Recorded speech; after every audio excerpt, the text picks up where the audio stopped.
বকবক পাখির জাদুকরি টুপি। এক জঙ্গলে বাস করত এক দুষ্টু পাখি, নাম তার বকবকু।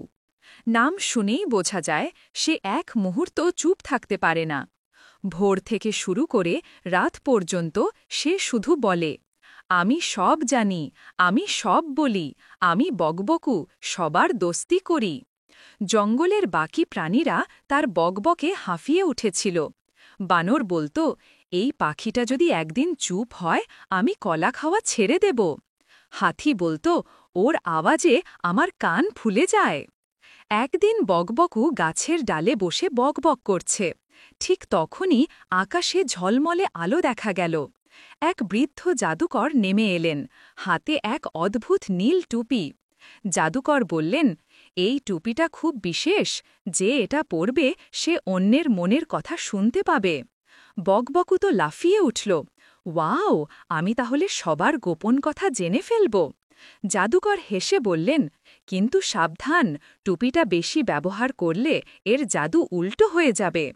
বকবকু শুনলই না, সে তো বকবক করতেই ব্যস্ত। পরদিন সকালেই বকবকু টুপিটা মাথায় দিল। হঠাৎ সে শুনতে পেল, হাতি মনে মনে ভাবছে, আজ কাদা খেতে দারুণ লাগবে। বানর ভাবছে, ওই কলাটা কেউ দেখছে না, চুরি করি। সিংহ ভাবছে, আজ একটু নরম শিকার চাই। বকবকু চিৎকার করে উঠল, আরে হাতি, কাদা খেতে যাচ্ছ? বানর কলা চুরি করবি না, সিংহ নরম শিকার মানে কি? সবাই হতবাক, কে বলল ওকে এসব? দিন বাড়তে থাকল আর বকবকুর মাথা ঘুরতে লাগল, কারণ সে একসাথে শত শত প্রাণীর মনের কথা শুনতে পাচ্ছে। বাঘ ভাবছে দুপুরে ঘুমাবে, চিল ভাবছে উড়ে গিয়ে মাছ ধরবে, আর কচ্ছপ ভাবছে এই বকবকুটা একটু চুপ থাকলে ভালো হতো। এত সব কথা একসাথে শুনে বকবকু পাগল প্রায়। সে চেঁচিয়ে উঠল, আমার মাথা ফেটে যাচ্ছে, এই টুপিটা থামাও।